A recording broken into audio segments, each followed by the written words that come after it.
We are live, and one of us isn't shitting out of their asshole this time. Whoa. For the record, you have to blame the hot dog at a certain location that I work at. That's all I'm saying. Marcus, I was going to comment on that post because I was like, first, you go and get the random booster from the guy inside the pharmacist, and now you're getting random hot dogs from people because I know the power was out, but Marcus, if the power was out, how did those wieners remain fresh, Marcus? Think about it. I know what I was doing, Eric. I know what I did. I just needed to eat. I was hungry, okay? I was hungry. It's not a crime to be hungry. But it's a crime to eat those hot dogs. $4 for a hot dog. They're cheaper hot dogs in Dodger Stadium than in that location. But Manny, I'm not 100% sure if this happens over in London, but after events, are there people outside selling hot dogs and peppers? No. Okay, so this is a common thing in America, and after a sporting event or any type of event, there will be people out there with these little hibachi grills selling hot dogs and peppers. No. It's not like that. It's more like outside of a stadium. Yeah, where there's they have actual hut kind of thing. So no, it's not like just a guy outside with a grill. No, that sounds like that's licensed. These people are not licensed, but the food smells delicious. But anytime you're with your party, you have to remind other people, don't fall for the trap of the aroma, because everybody's being like Pepe Le Pew, like, ooh, that smells so good. Let me go and get a hot dog, because you're guaranteed to have the midnights, the 5 o'clock delay, whatever you want to call it, is going to happen to you, and you're going to regret that decision that you made about eating one of them hot dogs. To the Super Bowl. But this is the equivalent of watching somebody go eat the Heyman, Roman, and Jey Uso, main event Jey Uso, is the equivalent of watching somebody go get those hot dogs. So Marcus, let me ask you a question. So are you Brock Lesnar at this point? I want that hot dog. I'm gonna get that hot dog, and then it's just like, no, Manny. I think Brock Lesnar is the hot dog, and Marcus is Paul Heyman looking at that hot dog because he was hungry. Like, that looks good right there. Let me get that hot dog. You and Manny are judging me for going like, you really gonna do that, huh? Eric, really going to, Eric, pay attention, very close attention, because this is what Marcus looked like before he had to leave, like 2 minutes before we were about to go live. And then, do you have the thumbs up with how he looked when he came back? There you go. He all right. So Marcus, I mean, the important question that as an American I need to ask you, yes, how do you take your hot dog? What do you want on your hot dog? Most of the time plain. I'm more of a plain hot dog person, but when it's not plain, it's onions, relish, mustard, ketchup too. Oh, ketchup! Wow, blasphemous! You guys have the nerve to make fun of me when I want things plain and bland. How dare you, grand finale? you want burgers bland. You want burgers bland. You want your bland ass, dry ass burgers, Manny. I need my burgers juicy, meaty. Sweating tomato juice. I agree with Manny. It's nothing better than a burger with just meat and bun. That's all you need. I don't need anything else. It's meat and bun. No, I'll tell you this: if it's grilled on a barbecue grill, I just need meat and bun. The most awkward, most unpredictable. Like, we're just gonna reunite right here and go after the tag division. That tells you how bad the women tag division is at this point. There is no tag division. I forgot who the tag team champions were. I don't know who they are either, because it's not Rhea and Nikki. I think it's the Queen. Oh, it's that Carmella makes sense. And what you call those? Zelina. Yeah, it makes sense now. Members of the House of Black. Manny, shall we start the show? Let's start the show.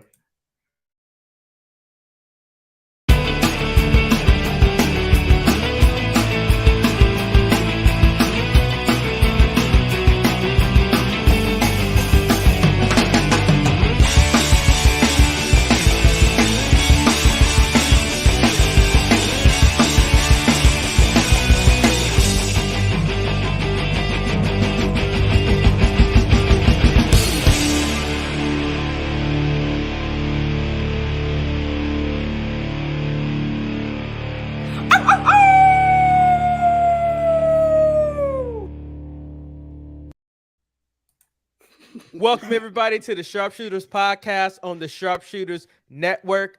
I am Wrestlemania. Excuse you. I'm Wrestlemania. I thought you said you were the vibe master in the opening. I decided I am Wrestlemania. You know, me and Tribal Chief have something in common. We're both Wrestlemania. We're gonna have to have a battle for it at WrestleMania. I feel like he would destroy you just in words. I am Lord Manny Hates, aka Thirst Trapper Jones. And I am Marcus the. Oh God, I'm freezing. Damn it! No, you're not. You're perfectly fine on my end. It's frozen on my end. Damn it! I knew it would happen as soon as we hit record. Well, Marcus the grand finale, aka I'm going to leave this stream in the middle of it, aka you guys going to have to keep doing Short Circuit podcast on your own. All right, Short Circuit the podcast. I'm a hero. Marcus, first of all, I know it's been 2 weeks. I've been about a week, Marcus. You can't be salty because you were not a part of the Johnny number 5 Short Circuit conversation. I know you are. I'm not upset. You are. I didn't pout the entire day at work. It was like, I want to talk about Johnny 5. I didn't say that. I was at work in tears, eating my meal, my hot dog that was going to make me sick and crying. So you didn't feel alive like Johnny 5? No, I feel dead. I felt like I needed a hero, and I want to be painted in gold. It was like Los Lobos kick your ass, Los Osos kick your face, they kick your balls into outer space. That's how you felt towards me and Manny Marcus? Is that how you felt? That's such an old-ass reference. I haven't heard we're that old, forever. Marcus, we're old as dirt. But Kane NL in the chat said he also forgot about the Manny in reference to the Raw Women's Tag Team Championship. Nobody knows who they were. We didn't know. We didn't know. I mean, and I haven't seen Raw in God knows how long. But before we even talk about what took place on SmackDown, I think we should touch on the major story that took place a couple of days. You guys might have talked about it on Thursday. Oh, you didn't? No. So immediately after we ended the show and I was doing the chapters, I saw a comment come in from Levi and he was like, Cesaro's gone. I was like, what are you talking about, Levi? And I Googled it. Oh, he is gone. You can never trust Levi's news sources. That's also true. But it was blasted all over the place, and it kind of put the IWC in the uproar. But Cesaro could not come to terms on an agreement to remain with WWE after being with the company for 11 years. 11 years. I must admit, Cesaro being in WWE for 11 years really shocked me. And most people on the internet were saying that, oh, he had an awful career. WWE did him wrong and whatnot. And I was like, what the hell are they talking about? I thought Cesaro had a really good run in WWE considering his limitations that he had on the microphone. Marcus, you shrugged in, disagreement. Oh, I thought maybe you just froze. You're horrible with body language. Well, Well, Marcus, when I'm trying to look at my camera and the videos on the side, I don't know. So, I got a bad left eye. Marcus, what was the first thing that went through your mind when you heard that Cesaro could not come to terms with WWE to remain within the company? So when I got the text from Lord Manny Hayes, Thirst Trapper Jones, I was like, I wonder what this is about. Cesaro's been released. I literally had a like that kind of moment. What? It was the Metal Gear exclamation point that someone has spotted me. What happened here? What is going on? What is going on? Did you hide in your cardboard box? I got into a box, but I was smoking and they caught me anyway. Might be the last game Marcus played all the way through. No. Metal Gear, that was old. That's so old. That's like 20 years ago. But I was shocked, but then I also understood the move. I was like, they weren't doing anything with this man. He is and voted on this show on one of our many videos of random drafts of wrestlers, voted as our best wrestler in the world at one point. But our issue is Cesaro has a weakness. His weakness is he doesn't really have it on the microphone. He really can't breathe. He can do everything in the ring. He's amazing in the ring. He looks amazing, has great size, good look. Everything about him seems like there's money, but it was something not there. And most of it was after the Rollins feud, it was like, this is the best you're going to probably get of Cesaro. this is probably his solo run, and he's the greatest tag team wrestler of all time. Yeah. Now, Manny, I'm going to disagree with something that Marcus said, and I want you to touch it. He says that WWE did not want him. From the reports that I read, WWE wanted him. However, Cesaro is the one that turned down their money offer. And we will discuss money in a second. But Manny, how did you feel about Cesaro saying, you know what? I'm worth more than this, and I'm going to take my ball and go someplace else? I mean, it's ballsy to do it, like to take a chance on yourself. I mean, that's what Gargano eventually said he was doing, to take a chance on himself after his child is born. To latch on what Marcus was saying, I think it's very evident, because I used to watch Up, Down, Down quite a lot, and you could even see even more the limitations he had, because he was able to speak more freely. And like, given that, like, WWE, when you're told to do a promo, you go out there and you have to deliver it, and there's pressure there, so you kind of go, okay, I understand that. But he was in front of a camera just talking to his friends, and you could see the difficulty he was having sometimes, where he was talking, but you could tell it was like difficult. He was understood. He was easy to understand, because you have that internal thing when you sometimes have to talk to other people out in the real world, where English may not be their first language, so you will alter the way you speak to them, so they can understand you, and vice versa.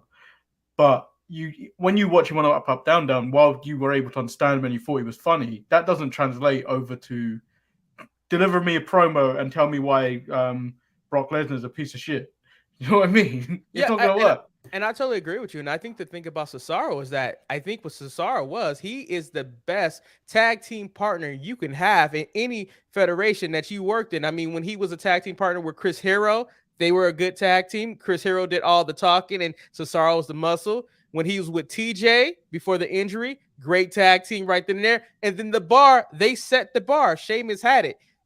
I'm not really sure if Cesaro wanted more than that, but I think it was really more money. I think he would have been willing to stay within WWE for the right price. And that's where I want to talk about the right price, because reports came out earlier in the week that AJ had re-upped with the company, and for the magical number of $3 million. And for me, AJ Styles was worth every million that he got. And we knew a couple of weeks prior to that, Kevin Owens and Sami Zayn re-up with the company. But we don't know what price that they received. But there's around 3. I don't know if it's around 3, but, in the 2 range. My question for you. I think it was 3. I think reports came out it was 3. It was about $3 million. With AJ Styles being at that top level of $3 million for the re-signees, Marcus, what offer would you have made Cesaro for a salary? Well, who am I? Am I Vince McMahon or am I Tony Khan? No, you're because Vince McMahon, I have different values. Marcus, I have different values of what I want in my company. You are Khan, but you're Nick Khan. You're negotiating with Cesaro to remain in WWE. My thing, if I'm Nick Khan, I'm going to Vince and I'm going like, why do we want him? Vince may say, well, he's a good hand. He's good in the ring. He can do all this. He's a good time. He's a good time filler. Good time filler. He's a time filler. We have a million guys that can do time filling. Just put Carmella out there. I mean, that's right. That's kind of how they do it. They be like, oh, just fill time. So I would, if I was Vince, I'm lowballing because he does not fit the WWE brand at all. What's your price, Marcus? I want to know your number. I'm from about $1 million. Oh wow. Maybe a little okay. less. Yeah. That's higher than I would have went. Manny, you piece number? Of shit. You're trying to do slave wages. No, I'm not. I get the man's been in your company 11 years. The man's been in your company 11 years. There's loyalty to that, Eric. Yeah, I would even attach 1.5 to mine. 1.5 So you would have gave him the Dolph Ziggler contract, right? Yeah, because he can make other people look good. And you got to also look at the benefit. You could throw him down to NXT and then use him to get these other people to that level that you want them to get to, wrestling-wise. You could, but you have to also, if you think about what's going on at NXT right now, about Dolph Ziggler taking the trip down there, Cesaro could never do what Dolph Ziggler is doing with Braun Breaker. And the sad part about what Dolph Ziggler is doing with Braun Breaker, I wish it was Daniel Bryan that was doing it with Braun Breaker. I think if you would have let Daniel Bryan go down to NXT and have a good time. Big of a star. But my offer for Cesaro, and I think it's probably more in line with WWE offered, which is why he felt disrespected, because I think he probably would have took the 1.5 that Manny would have offered, but I would have went 800 to 1.2 with some incentives inside of it. If you do this, that's what I would have did. If you do this, what if can you do this, yeah, like in a company that is micromanaged like the WWE, if you do this, it's up to the person writing my story. I would give him better deals on his merchandise. Like, you know, like if you have a shirt that sells, like you get a higher percentage because you're counting on Cesaro not having the most personality. And, you know, like he won't sell that much merch. So, you know, and if it bites you in your ass, you're screwed. Can I also go from Vicious Nick Khan's point of view as well? You know what I would be tired of hearing? Why don't you push Cesaro? This is from Vicious Nick Khan. Why don't you push Cesaro? You no longer have to hear that. That is also true. I don't think it's Steve Austin and Mick Foley and everybody online who says Cesaro deserves a big push. He's the best and all that. You no longer have that issue of saying, I need to push this guy. Even though, you know, I love Cesaro, but again, I saw a lot of his limitations over the years, and I enjoy him in the ring. If he was to stick with Paul Heyman back in the day when he was with him, maybe that would have went somewhere, but I see his limitations, and I'll just be done with it. I don't need to push Cesaro. I don't have to worry about it. I have a whole crop of people who I want to push anyway in the future, and my future is all NXT. Cesaro's in his late 30s now too. 41, Marcus. He's 41. Yeah, I don't. If I'm Vince, I don't need a 41-year-old man who's at the not the downside of his career, but just, you know, who's I squeezed as much juice out of this orange as I could. Yeah, he's reached the ceiling. He's reached the ceiling within that company. There's nothing else he could actually potentially do to actually that you could actually do with him. Because like Vince has done everything, as Marcus said, he's squeezed everything out of him. He's not main event caliber.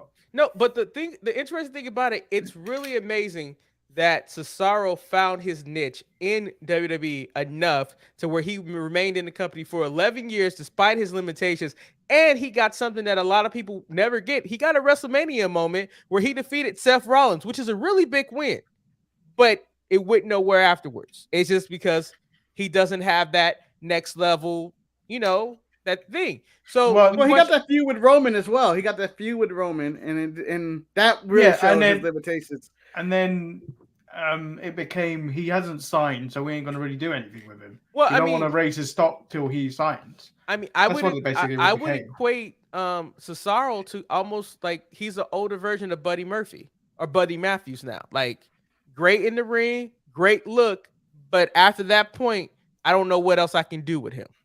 I think that's I'd say that's unfair. Yeah, because I think Cesaro's been given more opportunities than Buddy Murphy had been given. So like we have only just seen very little of what Buddy Matthews can do. We can see him what he's done in the ring, but we haven't seen him do anything with character work. Wait, here go Marcus, the biggest Buddy Murphy defender I know. Hold on, brother. Hold on. Let me remind you, before Nikita Lyons was on 205 Live, Buddy Murphy was there too. And he was exuding personality and showing his ability to be the cruiserweight champion. I'm sorry. Watch that shit. I know no one watched that shit. I know he don't have a big ass and a big butt to smile. Marcus, but Buddy Murphy was doing the damn thing. Marcus, 205 Live, I'm going to cut you off right now, Marcus. And I'm going to say Manny has better taste and what he enjoys at 205 compared to your taste. I would rather see the Nikita Lyons over seeing Buddy Matthews. Just saying, that's just me. Because you want to know how far did that string go? Where did you got to know. There was a lot going on there. What I'm saying though, Marcus, this is the worst kept secret. This is the worst kept secret. Do you know on the IWC, there were so many people, not just in the mid-card mess, but on Twitter, who was willing to volunteer for tribute just for that moment. Manny is. Yeah. I don't know how Becca feels about that, Manny, but okay. Just to let you know, I've been down since day one-ish of 205 Live. Okay? And I appreciate that cruiserweight division. What I imply, although I also will be one of those volunteers as tribute to be in a match with Nikita Lyons. I'm just saying. Marcus, you be the one that will try to win, delivered. though. You'll try to win. I'm trying to win, but I'm trying to put my charm in the victory too. Yes, I'm trying to win because I can't lose. I can't lose. It's just a part of me. With that being said, I can imagine Vince going right away. Hey, bring her up, damn it, right after WrestleMania. Vince, she is green as shit. It's in her outfit. Yeah, bring her up, damn it. You see how the buzz? That's something Cesaro can give me. That's right there. It's what all 700 people I released this year couldn't give me.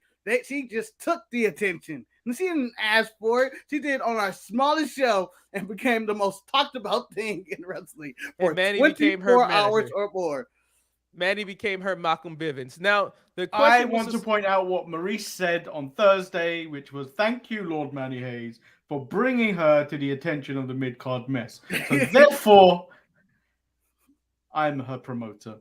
As if anybody want to know, if you want to get on the Lordship's good side, just give him praise and recognition, and he'll be extremely happy. So, and a big button smile. The hard question is, where does Cesaro take his talents to now? Does he go? Does he go to Japan? Does he go to Impact? Or will he be a part of the huge announcement this Wednesday that Tony Khan has yet again promised once more? I don't think the huge announcement is anything to do with a free agent signing. Jeff Hardy. I think they're launching their own streaming site or something like that. I think that's what it's going to lean towards. Whatever this announcement is, if it's Cesaro, I feel he fits the AEW mode better. He does, but I'd rather see him go to New Japan. I can see him on Rampage, having matches with Bowens or somebody, and then having great matches on Dynamite against Pac. He's going to end Pac's career, and then Pac has to return to fight him again. But I think personally that he fits over there. If in my AEW, do I invest as much as he wants? No, I try to offer him the same thing WWE offered.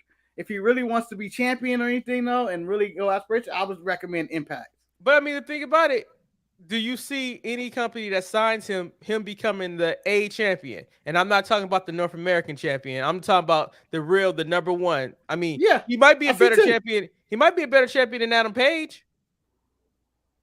No.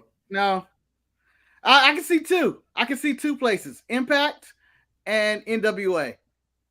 I can see. I tend to New Japan. He'd be a great NWA champion. He's 41. I'm not traveling to Japan. I'm not making that trip at 41.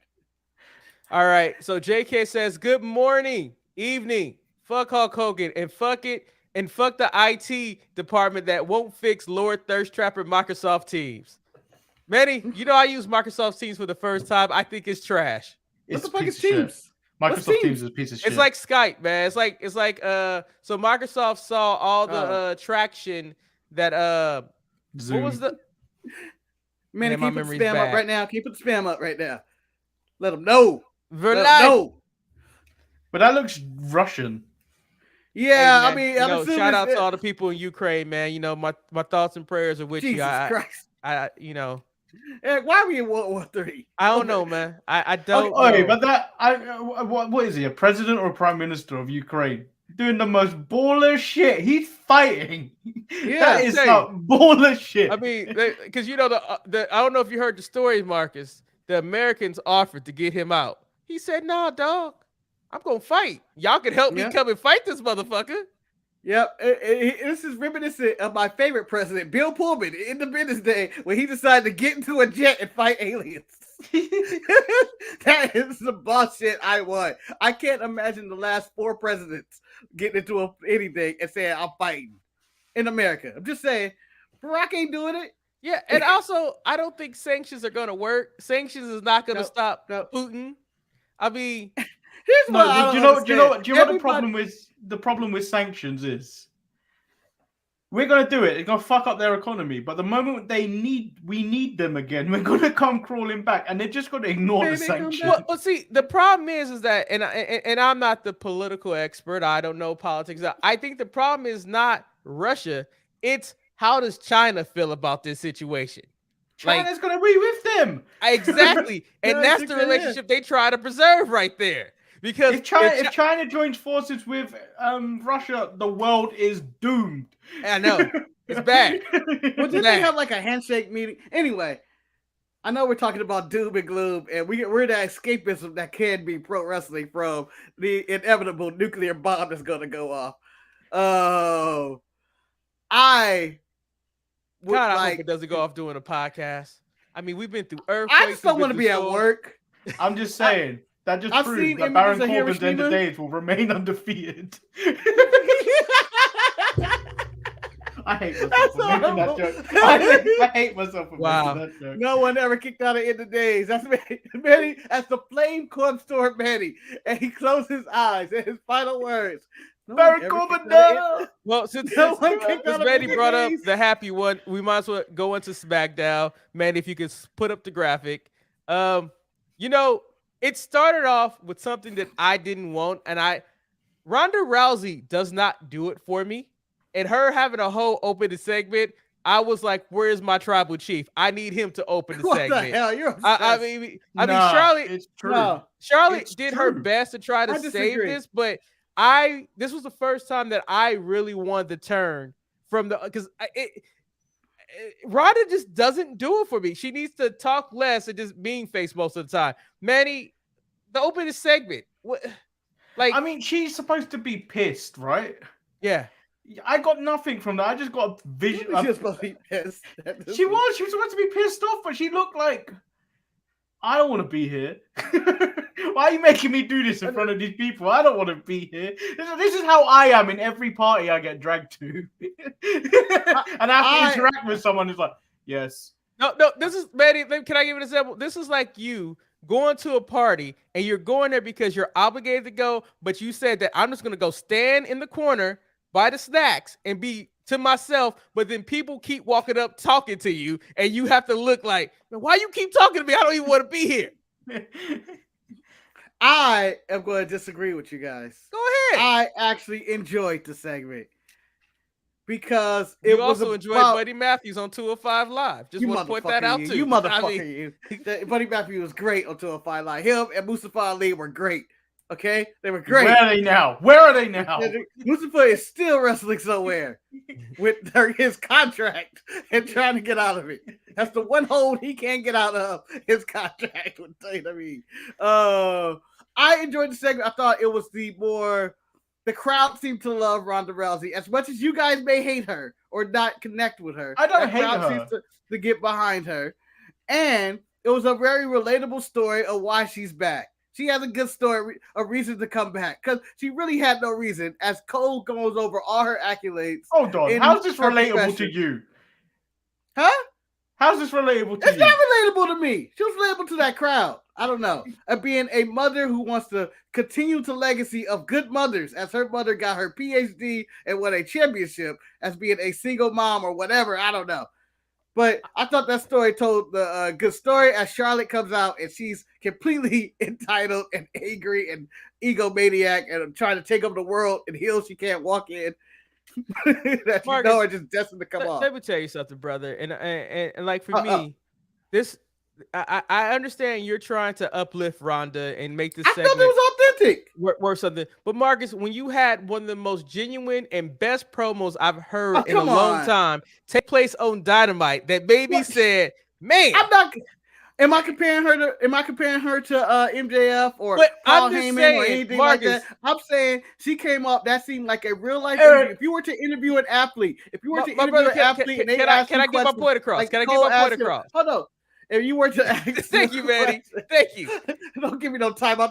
Don't. You blew my short circuits. Okay, you blew my short circuits. Just say 205 and alive, baby. No, but what I'm saying, Marcus, is that MJF in his promo was able to actually make you care about the emotions that he was going through. Ronda just really I don't know if she's just an unlikable person or what. It's just me. It's just that I just could not connect with her. And the first thing I said, get her ass, Charlotte. Get her ass. That's what it was. Which is fine. But you're comparing her with someone who might be the best in the game. That's like saying, oh, you know what? I'm going to compare this Harlem Globetrotter to Giannis Antetokounmpo in the NBA. It's not fair. It's not fair. She's doing part-time. I thought the interview was authentic, and it'd be something if you were just doing a sit-down interview with somebody and they gave you those answers, it would have been all right. And that's what she did. She gave you all right. It wasn't supposed to blow your mind away. She wasn't supposed to be like, damn. I needed some energy. Yeah. Marcus. It was just like me. If someone told me Ronda Rousey was a robot, I would believe them based on that. If she was Johnny, if she was Johnny's 6, we'd be like, oh yeah, that's right. She's gonna star in Short Circuit Part 5. You know, that was a perfect line and image. I don't know why. 6. Did I tell you something that I really enjoyed that I don't think we're gonna get any more of? But I would literally, if this showed up on my Discovery Plus app or Netflix, I would totally watch this show. It was Boogs and Shin for the Toyota the Tundra commercial. Why did this happen? I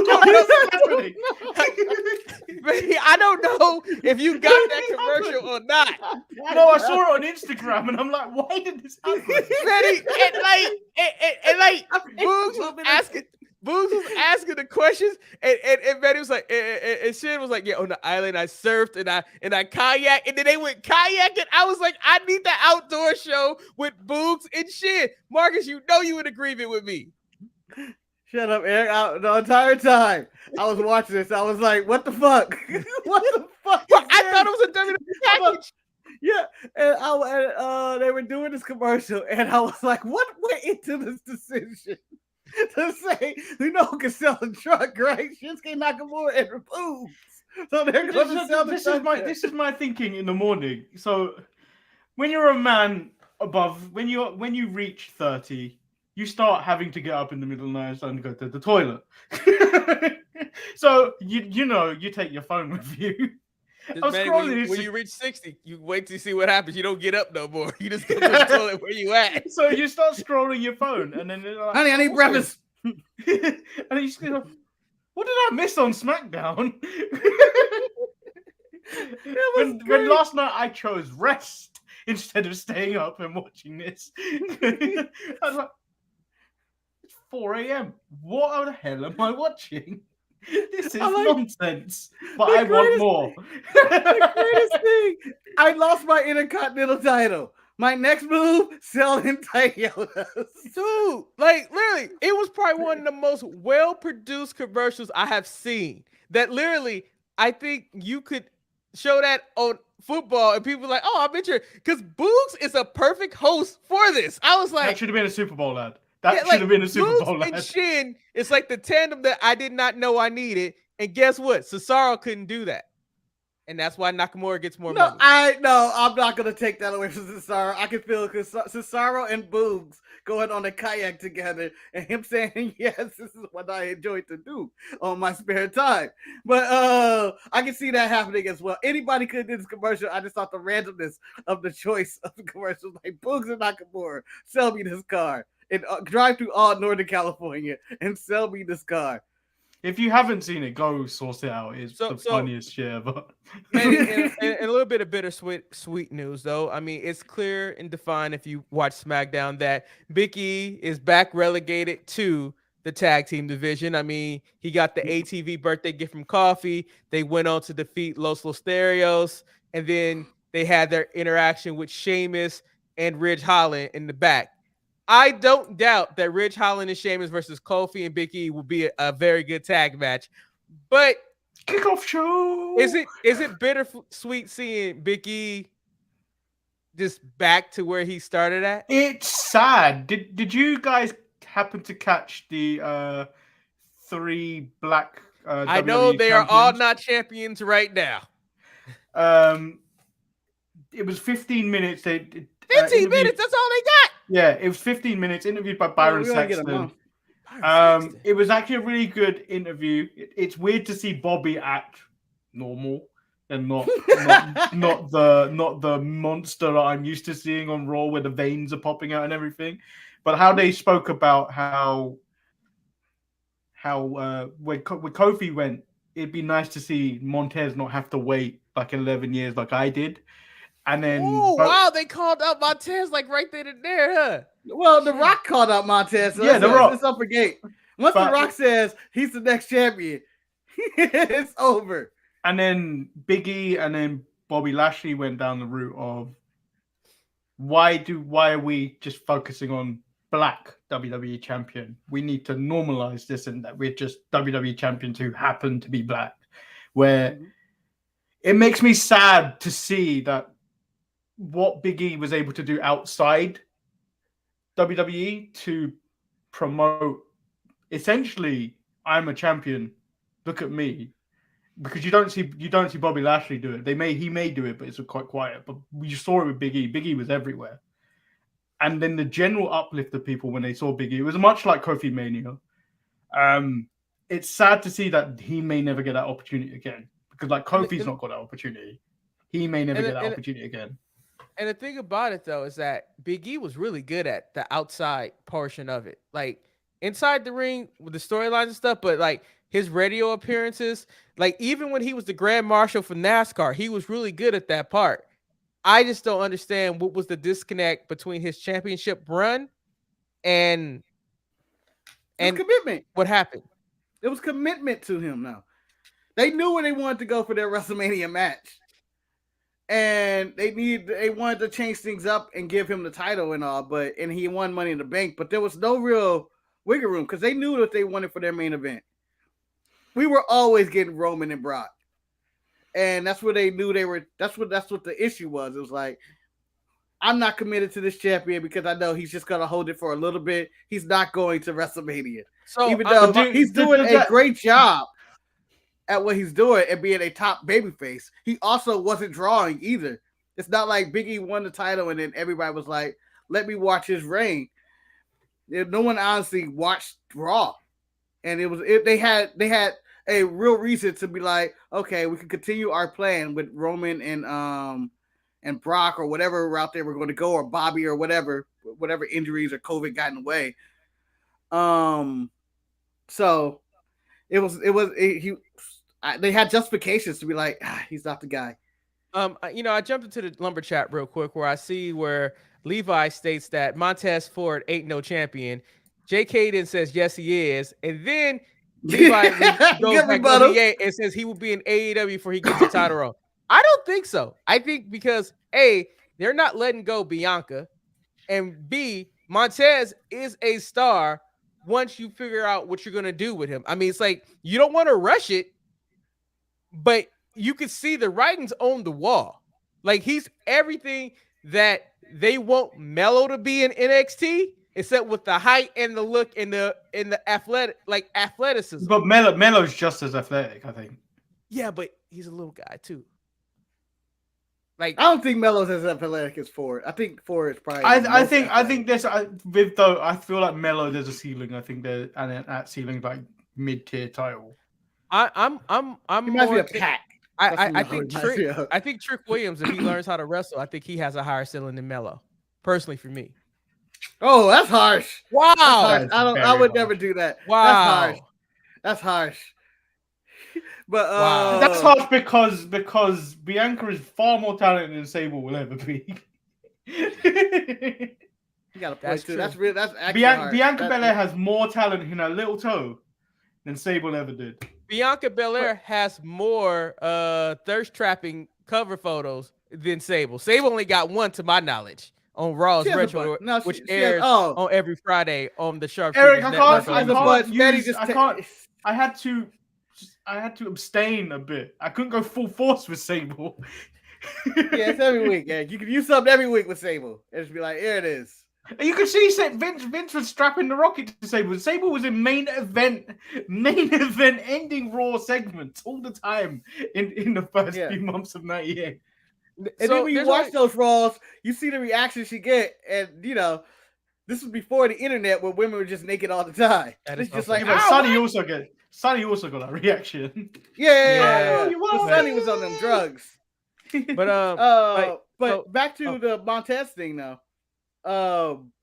I think he's going to get pushed by Vince, and I think Vince has wanted to push him since he first got wind of him in NXT and decided to just bring up randomly the Street Profits to cut promos in the middle of the of Raw, just randomly. They just come like sell the show, and they just sold the show, and it's all Montez. It's not really Dawkins who just goes not fail. It's more the charisma of Montez has got him this far. Has nothing to do with you Mike? Is this guy Mike? I feel like this guy is Mike. Levi? Yeah, I think he's Mike. Why? Because he said Sable was a big star, bigger than Bianca? She was. She was bigger than Bianca. Sable was like number 5 most famous people in the Attitude Era. Not to young black women, though. And then she had Playboy and everything. She's a bigger star than Bianca. I'm willing to admit that. But not maybe when it's all said and done, more people will remember Bianca Belair. But, the interesting thing, there's only 2 more things I want to touch on when it comes to SmackDown. The first thing is one of the more bizarre moments that happened. It's just that where you're having, first of all, Shotzi, sorry. It's just in the ring, and she's going to face Sasha Banks. And it's like, okay, this is a bizarre setting. And then next thing you know, here comes Naomi down to the ring to do color commentating. And quite frankly, Naomi's trash. Naomi's trash. She was so bad. People want to talk about Cesaro not being good on the mic. We need to point out that Naomi might be the worst on the mic ever. That was hold on, buddy. No. You let him speak. No. I'm gonna Naomi on the mic. Naomi on the mic put a bad taste in my mouth, much like Jade Cargill and the Bunny. How dare you, Manny? Snap your fingers and we're finger pointing now. But hold on. Motherfuckers. but that being said, though, in her defense, she had microphone issues that Michael Cole and Pat McAfee had to bring up because her hair did not gel well with the microphone. Her microphone microphone issues is that she can't get words that come out her mouth that sounds convincing or sounds like she knows what she's talking about. And I have defended Naomi on a lot of occasions for many reasons that are personal to myself. Just like Manny has the Kia Lions, I have Naomi. And the fact is, you have to talk about? I don't need Naomi to ever be on the microphone. But then for her to get into the ring, what does she have to talk about? Hold on. What does she have to talk about on that microphone? She might as well just start clapping up. Wow. Yeah. Like, look at this. Hold on. Look at the situation she was in, though. She's randomly thrown together with Sasha Banks. There's no explanation why. And then on commentary, she could not reveal that they were a tag team because she had to wait till the match was over to get on the microphone to reveal that information. Marcus, I'm not talking to you right now, but Betty, wouldn't it have been more easier to have Naomi fight Shotzi and have Sasha deliver the commentary? Because Sasha is 100 times better than Naomi, and then Sasha would have gotten to the ring. And I think at the same time, we would have been more entertained because we're like... Sasha appeared like she had no idea that Naomi was going to do that. Well, because we all know what's going to happen is that Sasha's going to turn on Naomi. It always happens. I'm going to love it. Exactly. This is the time I'm going to love it the most. Yeah, but I can see Sasha just not being on board, just going like, this isn't what I want to do. But I don't even know what the plan is for Sasha Banks at this current stage of her life because they do not have a plan for her. Levi is on this Mark Merrill kick with his line. Naomi is the black Mark Merrill as well. If she wasn't married into the bloodline, she would be on Impact. No, I don't think so. I think Naomi's fairly crowd. You know what? I'm going to say Naomi had a good showing versus Charlotte Flair in what Michael Cole is calling one of the matches of the years. Isn't one of mine? It's only too much. It was a really good match though.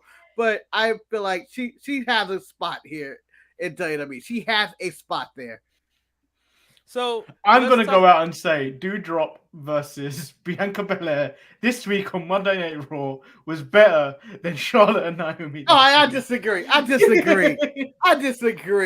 It was a good match. There's dirt sheets raving about that match.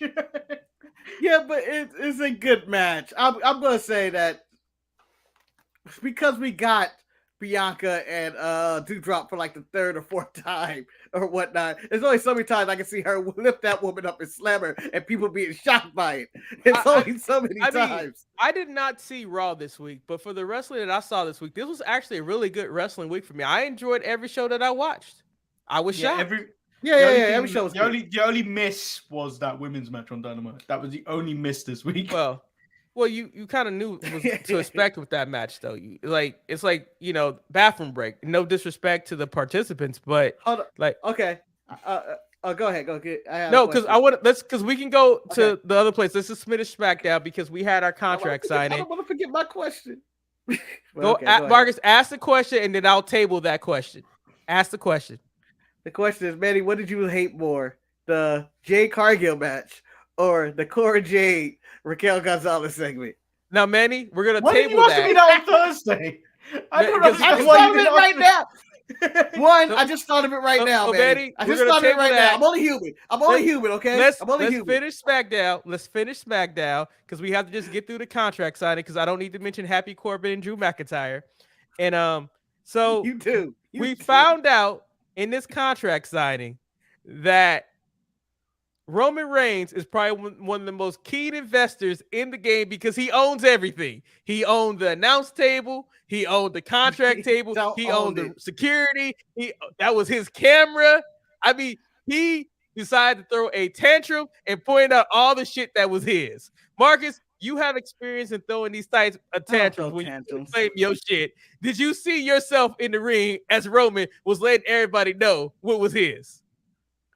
Well, he had to, for one, and he was being disrespected by Lesnar the entire time. The man sat there. He just came to sign the contract. And you know what? He didn't need this disrespect that Lesnar came out and talking about, beat your ass, I'll beat your ass. Then I'm going to beat your ass. And then he had Lesnar sign the contract and throw it at him and all this shit.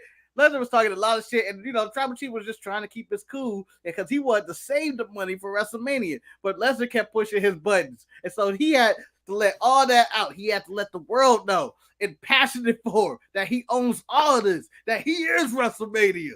He owned that cameraman that wasn't Bobby Roode. He owns everybody. Marcus, everybody. Every time I have a contract signed, Marcus, I always think it's gonna be John Cena that shows up and writes Cena with a marker, and he becomes in the WrestleMania main event. That's what I'm suspecting is happening. Manny, overall, Roman took ownership over everything. But did you think that Brock Lesnar delivered on his own in this segment?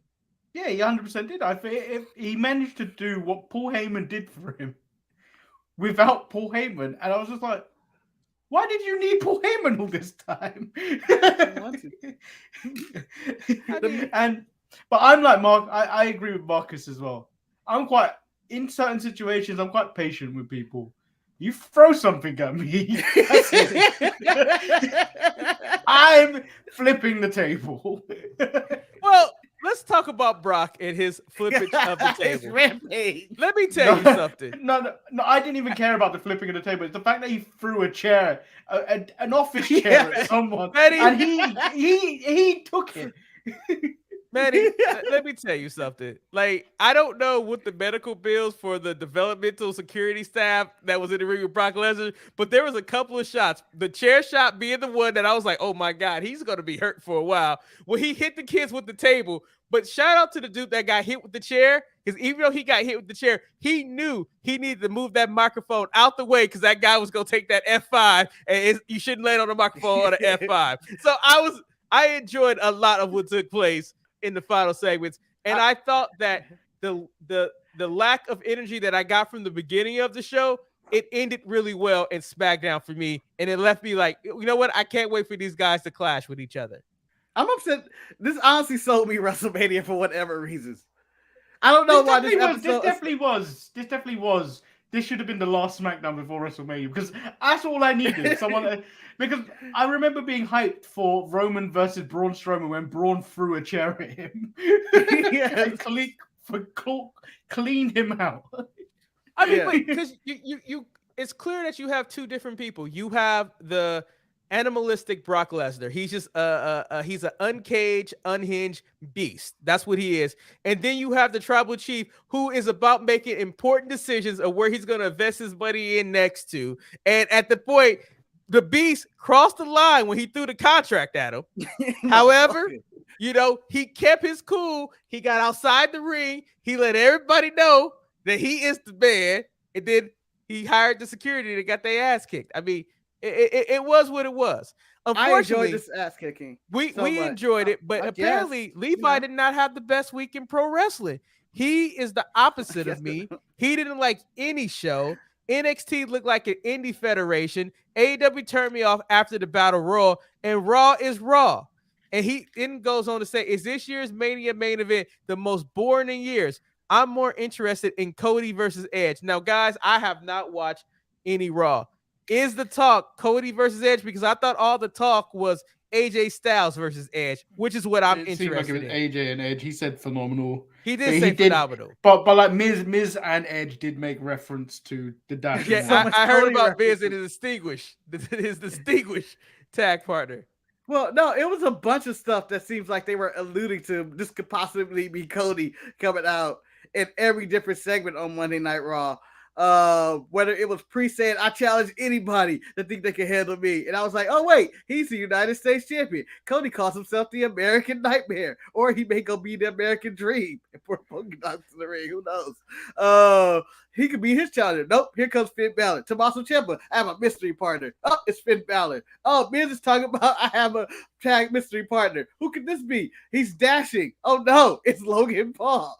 Like, it was just so many alludes to like the return of Cody, or teasing that everybody that's coming out next is Cody. And if Cody does resign with AEW, how effed up are these WWE fans gonna be? You know, the greatest thing about it is that, Marcus, I don't think that WWE fans will even care, because you have to just be pretty much inside baseball to know what these references are, because the casual fan don't care. But I feel that if Cody shows up on WWE programming next week, either on Monday or on Friday, whatever announcement that Cody will have, it will lose some of the steam, because Cody is in WWE. Well, I think so. Well, someone did some working out that they think Cody is going to be appearing on the March 14th episode of Monday Night Raw. That's coming live from Jacksonville, Florida, home of AEW. Maybe he's gonna pull the Lex Luthor to show up on both shows. He gonna bring him out. We're your boss. We're your boss. Oh. We're your boss, Cody. Eric, I think you need to have a one-on-one sit down with Levi, because someone needs to, because his comments are wild. Like we used to have Eric's wild takes, but I think it's Levi's wild takes. He's wild take Levi right now. You know, WTL, wild take Levi. I don't think WWE fans care about AEW personally. No, because WWE fans, to be honest, hardcore WWE fans don't watch nothing but WWE. There's bigger things going on in the world for me to hate on AEW. Yeah, like I have that much venom in my soul to hate on it. As crazy as it may sound, like a war starting made me probably tolerate more AEW than I normally would. Like I was like, wow, this was a really good week for AEW. However, it was a good week for wrestling in general. Like I thought there was just too much of the world going on to me to be like, I'm in a bad mood with this. No, but even the bad stuff was okay. Although my favorite thing is that Brody King killed those security guards this week, but Brock Lesnar went up to him by destroying like 9 guys, and it just looked more authentic. It looked like an action movie of watching the Incredible Hulk just plow through people. I just like the fact that Brody King killed those security guards just so Buddy Matthews could beat up the people in the ring. But my favorite thing about that entire match is that Malachi Black had choked on his own miss. That was like, it was entertaining to me. Like, had to get the water in there. He was like, had to get some water. But I'm going to start off with Rampage because, you know, as we all know, that at one point so you're going to start Rampage and not Dynamite. I was one of the bigger Sammy Guevara people out there. And, you know, Sammy Guevara had this match against Andrade. And I know Andrade is a very good wrestler. And this match was just okay to me. And I think it's because of like what Bryan Danielson said, that AEW is not really a they don't know how to wrestle just yet. Like, they are about hitting their spots. And when I was watching the match between Andrade and Guevara, it's just that only thing that Guevara really has is a lot of flips. And he would just flip, but he really couldn't wrestle in essence. And him coming out there with the 2 belts just drove me crazy. And I expected so much more from this match that I didn't get from there. What was your overall impression, Marcus, of the opening match of Guevara versus Andrade? I thought it was fine. You know, it was a match that it was as expected. And I've been saying this about Sammy. I'm going to tell you this about Sammy and his personality. I think Ronda Rousey and Cesaro both got more charisma than that guy. I'm just saying, personality-wise. You might be right. In the ring, he can beat him and do more flips. But personality-wise, he doesn't really have it. And I don't really care about him as TNT. I was rooting for Andrade to win this title because I feel like Andrade left for this shit. He's really not doing much. I know they're planting scenes with him and Hardy. The Hardy thing was confusing about him pushing his foot off the rope and then them fighting and they're both healed. And I'm confused about all of that. What's going on? Maybe there's more to it that I just don't see. But I wasn't 100% invested into this anyway. But besides, it was 3 a.m. I just watched SmackDown and I come into this and I was like, I'm rooting for Andrade. Where's Miro? Did you take the time out of your busy schedule and watch Rampage? I did watch Rampage, but I'm like you. I'm not a fan of Sammy Guevara. I think he is a bit dull. I think he needs more to him. When you look at what Levi said, when you talk about the 4 pillars, I think the other 4 pillars are way ahead of him in terms of having a personality. He doesn't have anything. The other, like Darby, yeah, he's taken a little back seat to what he's doing, but he's with being with Sting, but there's still something about Darby that you want to watch. MJF, he's taken it to a whole new fucking level with that 1 tier. Fucking tell stories. Wait, but like he's got. Are you serious? Are you serious? Even Britt Baker, as annoying as she is, has more to her than Sammy Guevara. But you have to admit this though. With Britt Baker, you don't want to see her in a match. Like her, the contract signing, it's like that was great. That was good shit right there. But like Sammy Guevara, it's like almost as if Tony Khan is putting the title on Sammy Guevara, trying to make him a thing when he's clearly not ready to be the thing that he's trying to make him into yet. Well, so yeah. What wrestling has become on AEW is a lot of them have their own vlog channels and YouTube channels. And they think using the popularity of Sammy on those YouTube channels is going to help boost ratings and stuff like that, with Sammy leading that whole digital kind of thing, bringing people over. But it doesn't work because he's not entertaining. Every time he comes out with the cardboard shit, I forward because I don't care. Yeah, I just don't get what the direction is for his character, because like he stepped away now from the Inner Circle because he quit, but we don't even know where that's going. So there's this whole cloud of what the direction for Sammy is, and they've just put a title on him, and it just seems like there is no actual definite direction, when in reality they could have probably just kept this on Miro. Yeah, or Darby. But Miro, I guess, got hurt or whatever, but he should probably win that back, or the various other people who are challenging for it should win that title. And like Eric said, Darby, I think he's in the same category with me and Jungle Boy, in which I think Jungle Boy is just a little bit more interesting than Sammy, because at least he has a song and a dinosaur. But I think they're the same categories, since they don't like connect verbally with me. They just don't have like that it factor or the experience to talk in a microphone or something. I don't know. You know, I think for me, the biggest issue that I had with this episode of Rampage was just the match order.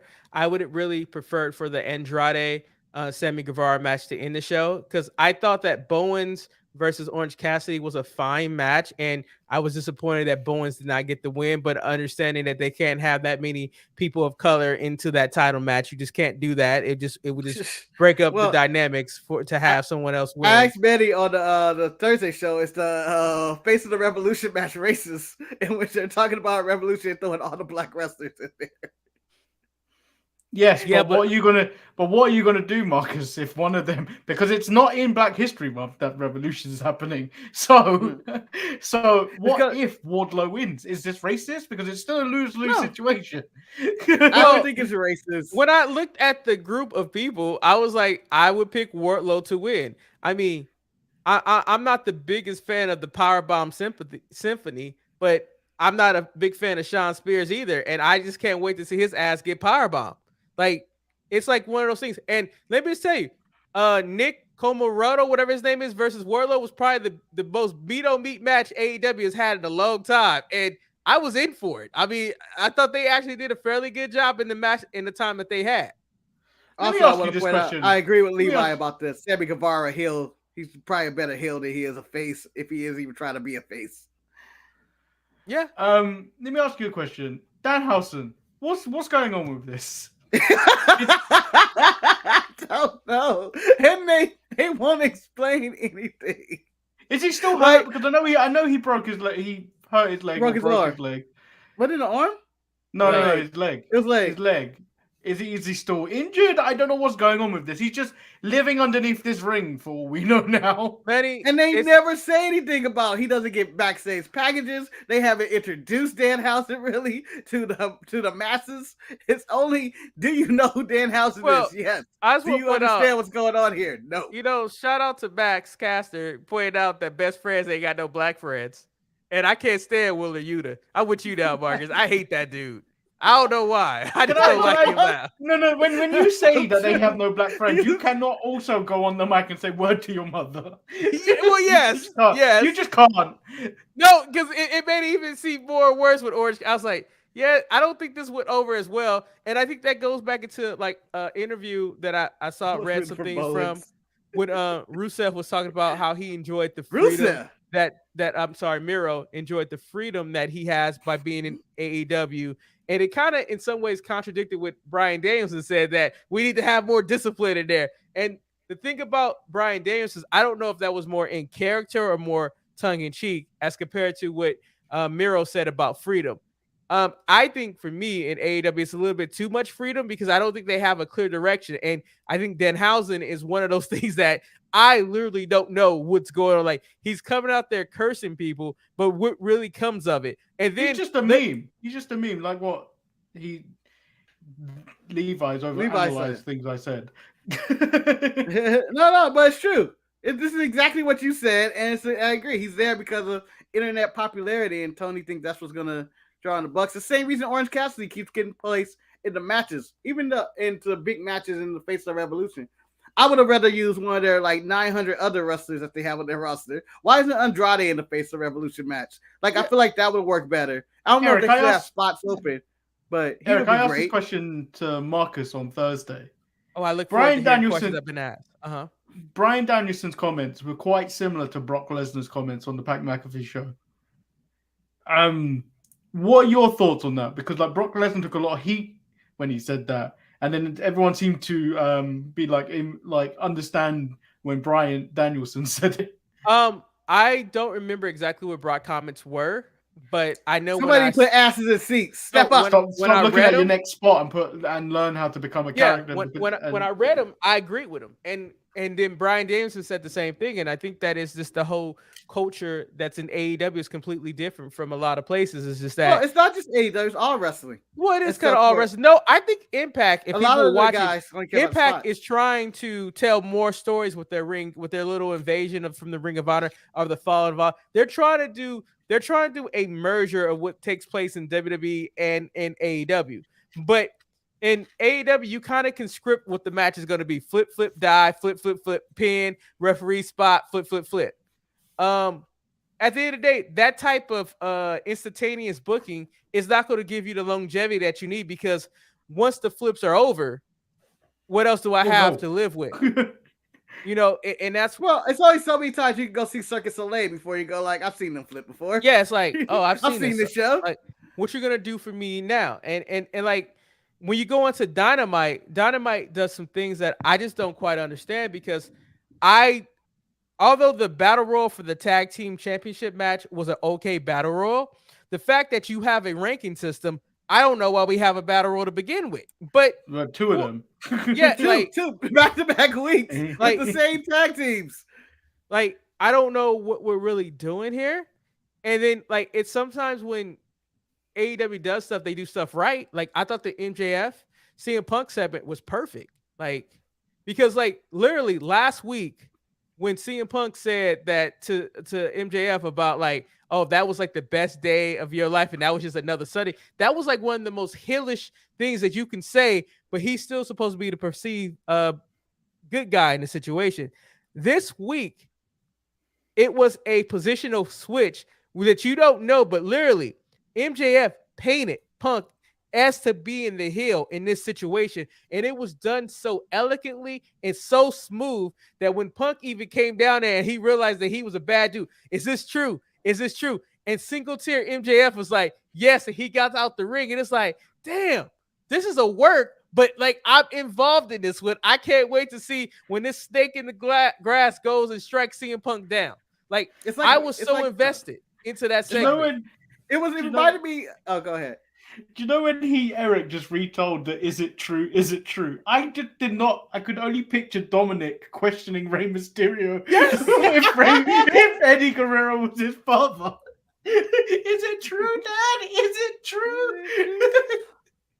But I feel like MJF promo was the equivalent of Severus Snape of the Harry Potter fame, when you finally learn his story and how he was harsh to Potter all these years and he loved his mother. You go like, damn, you know, he just didn't just kill Dumbledore. He had to do it. He had to do it. It's a tragic story. Because you get this story spoiler says like you're the only one that can do it, Servius. You're the only one that can do it.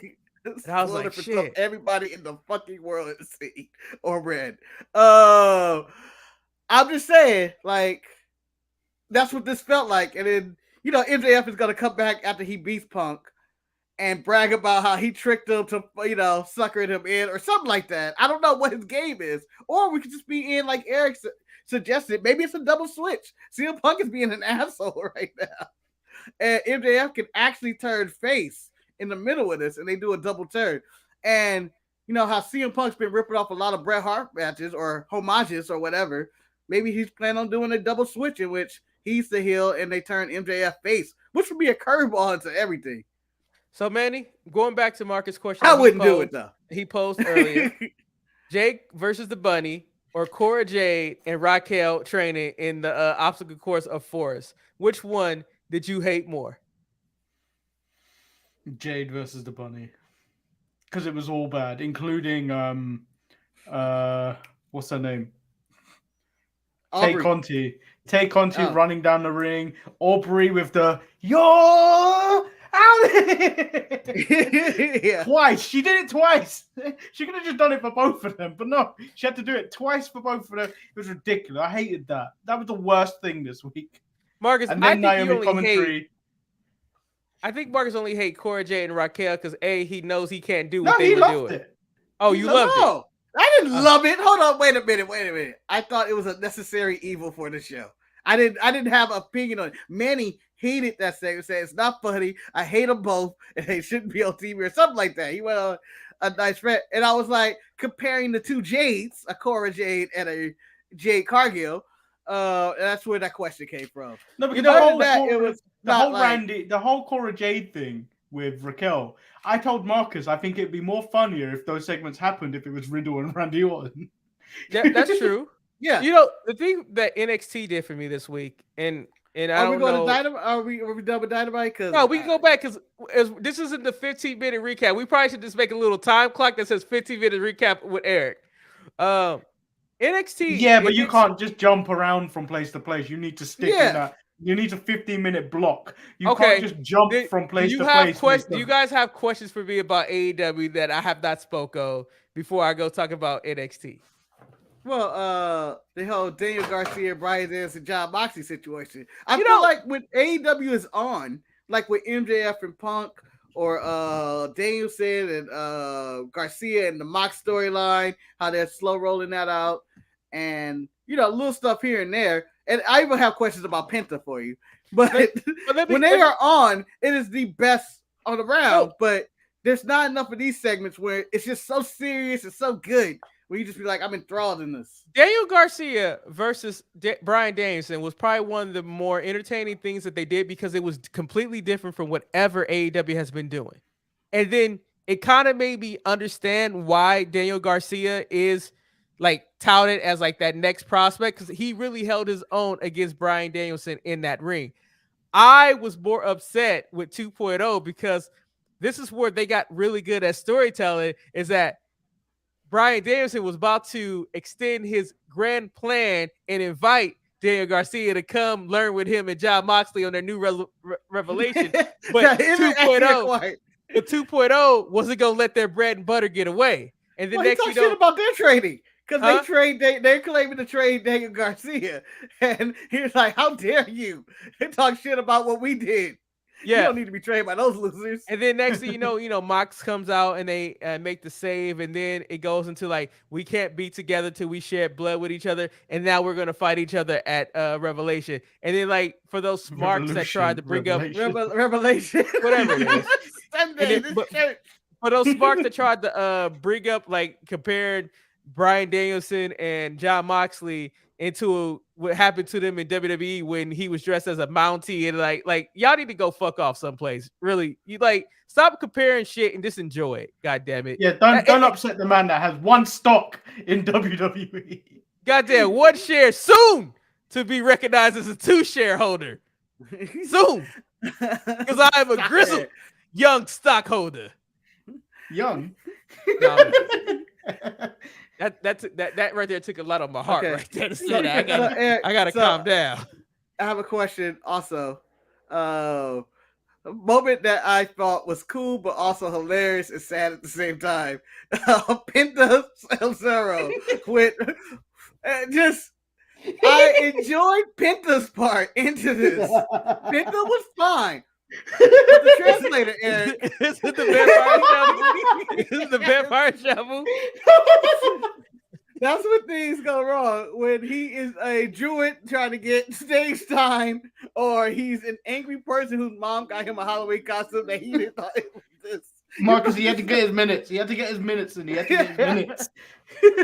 Let me tell you, he looked terrible. Looked so over the top. What happened in that situation is that they came to work, and Penta thought he had sent the text message to his handler, like, hey, we're gonna dress up really bad, like we bad dark demon people, but he didn't hit send on that text message. And then when he showed up to the arena, he saw that, he's like, shit.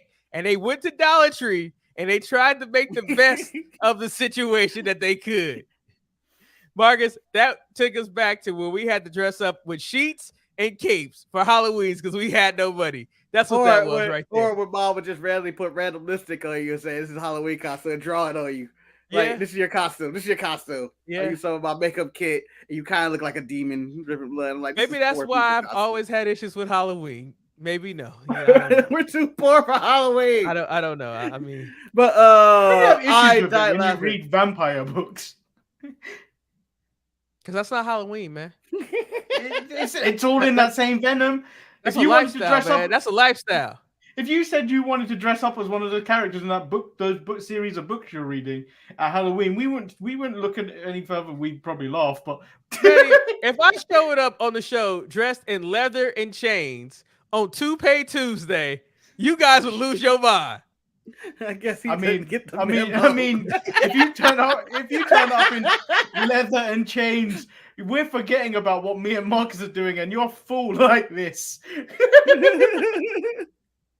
What a good time to go full screen, Manny, when he wasn't looking at the camera. Oh, it ain't nothing worse than not getting the memo. Didn't get the memo will be the name of this episode because I did not get the memo for Pay Tuesday. I'm dressed like I'm about to be part of a bondage circle. It's kind of like the guy who did the fancy football commercial. He says, oh, I guess I got my nights mixed up and showed up dressed like a fairy. People ain't ready for Pay Tuesday. You need to get ready. No, you better get ready. Get ready for your Pay Tuesday.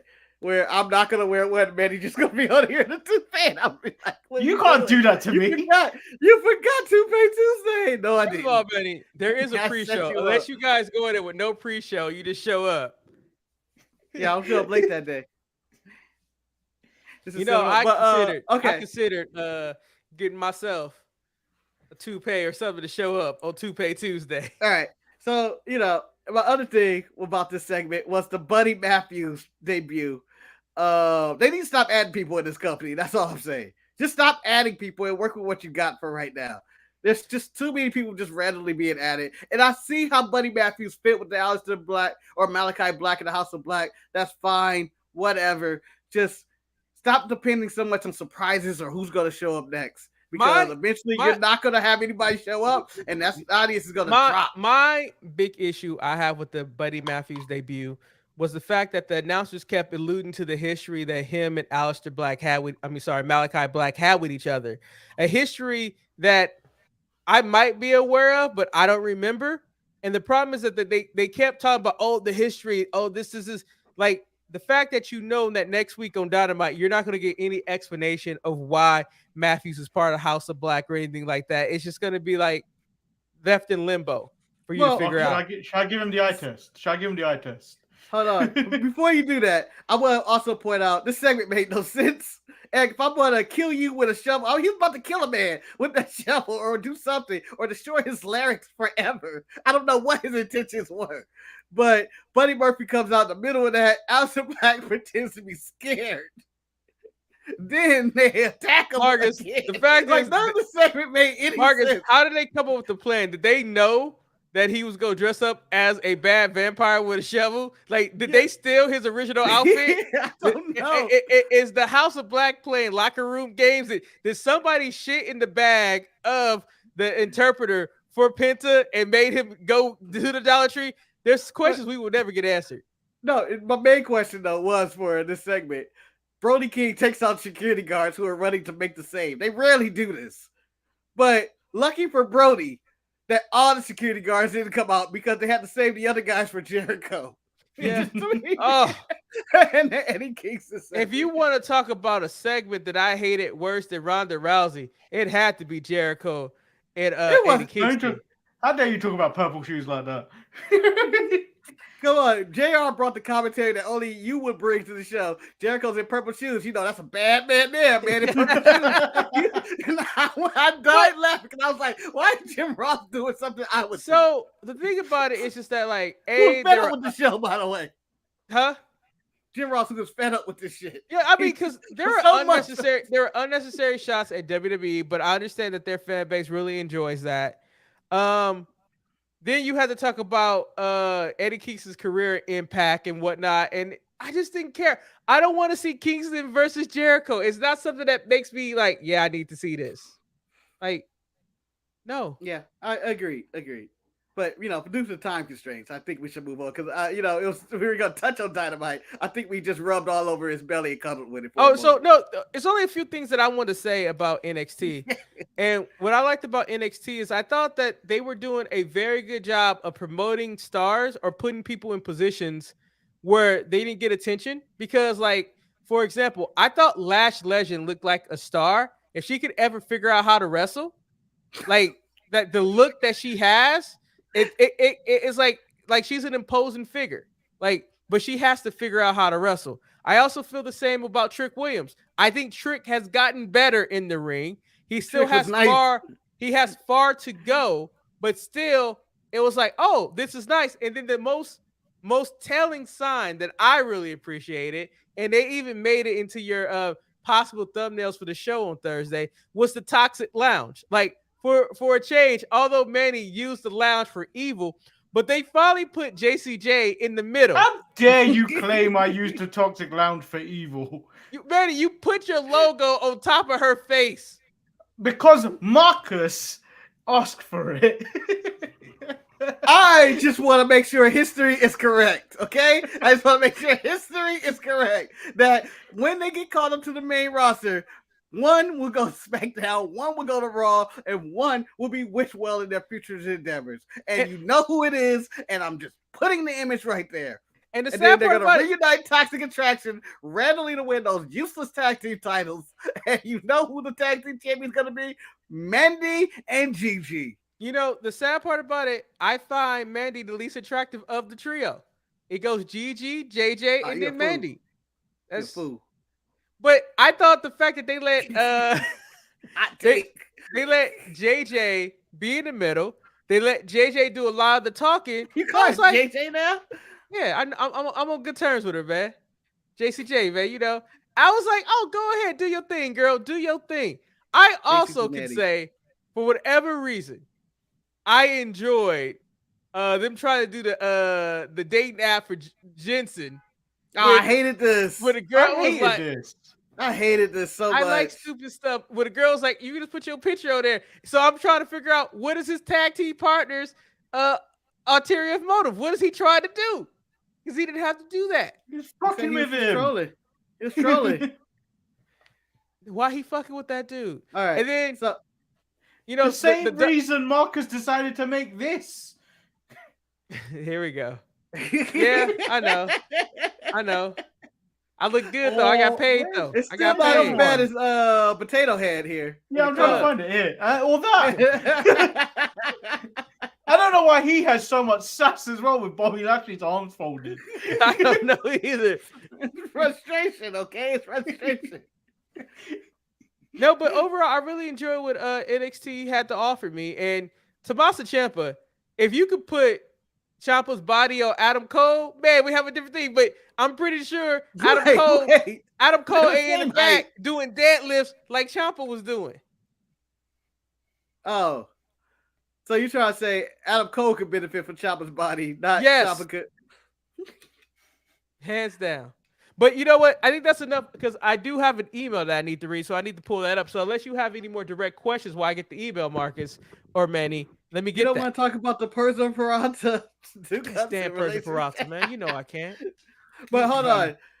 The segment you need to talk about, Diamond Mine, Imperium, Bibbins, scared for his goddamn life. Can we talk about Iron Dog giving homegirl the business? That was one of my favorite moments. Yes. That Roderick Strong had to say it. You need to stop. Damn. Yeah, but Roderick Strong never really stated his claim on what was going on in there. He just said stop. Yeah, can I honestly say, if you could replace Roderick Strong with Cesaro, I would take Diamond Mine a lot more serious. I think I said that on on the show the other day. It's like one of those things. Like, I like Roderick Strong, but he should be a 10D, but not the leader. But he needs to be in the All Elite version of the Undisputed Era. I think my favorite moment the All Elite Era. Was Malcolm's going out talking to Solo, talking about thanks for the save, Oos. And he was like, I didn't do that for you. Did that for me. I was like, you're right. Like this. Yeah. Hey, but Manny, you rather be left hanging than being destroyed by Walter. It's Gunther. Oh, that's right. My bad. Can I also say Trick Williams is a better version of Baron Corbin than Baron Corbin? Yes, Baron has to end the days, but Trick might be one of the top heels of the game. He's unlikable. His work is not that good, but it's okay. He got by in that match. You know, what I like about Trick is how bad his kicks are when he's stomping someone. They're so bad, but it's like, I don't care. I don't know. It's just something the way he moves. He has a very he has something that a lot of people miss, and I think it's just a weird presence about him. He's a raw Montez Ford. That's what he is. He's a raw Montez Ford. He's like, it's what Montez Ford was at one time. If they could mold Trick into something, I'd be quite impressed. Trick has more shelf life on the main roster than Melo. He do. Even though I like Melo. Is he your A champ? Huh? Is he your A champ? You know what? Nah, he's a P champ because he got a bass in his voice.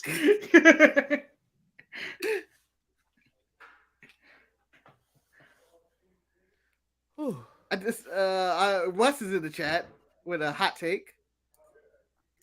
Moose is the best black champ wrestler go in the game today. Why do you put it in black in inverted commas? Isn't this guy named Gresham supposed to be the best black champion? Jonathan Gresham. He's really small. I don't know who he is. I've never seen him, to be totally honest. I'll for the record, I would say Melo. Growth. I would say Melo may have Moose beat.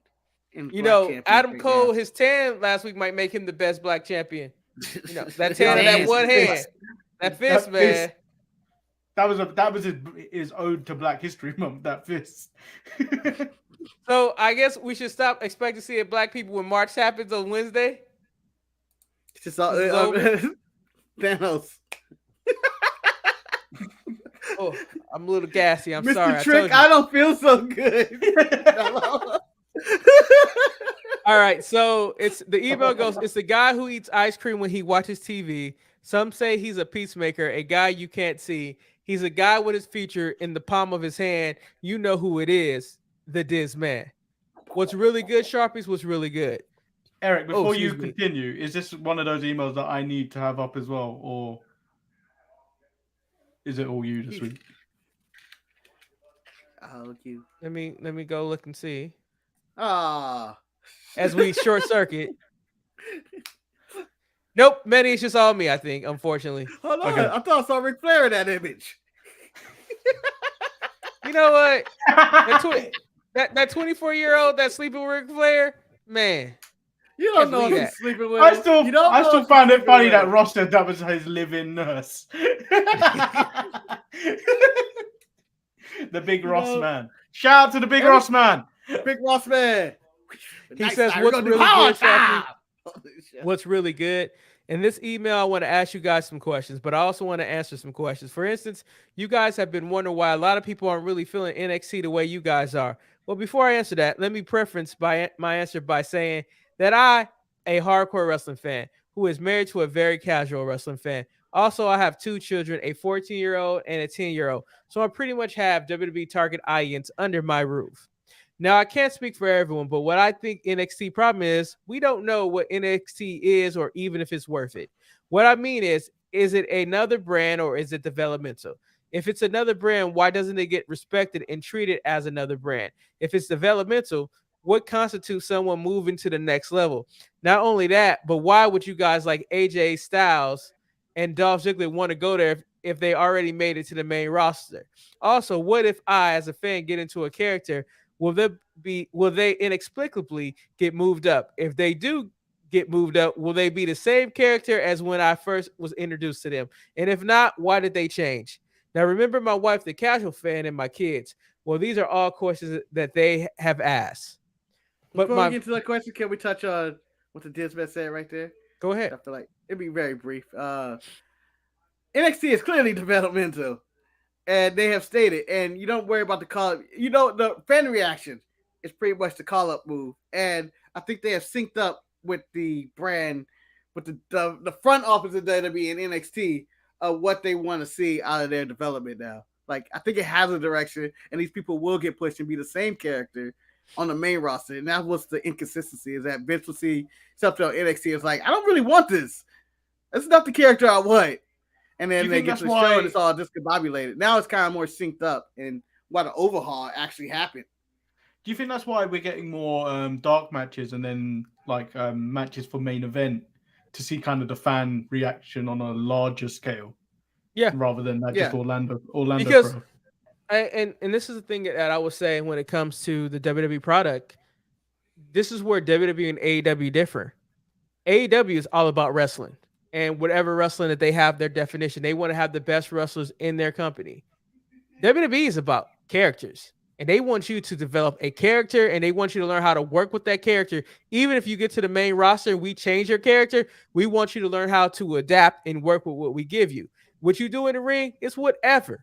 But if you can get your character across, then that's what we can work with. You can look at Carmelo, Mello, and Trick. They're going with the whole character base. When you go with Diamond Mine, Malcolm Bivens' job is to get Diamond Mine over. There's nothing special about those guys, but he's telling you and he's selling you Diamond Mine.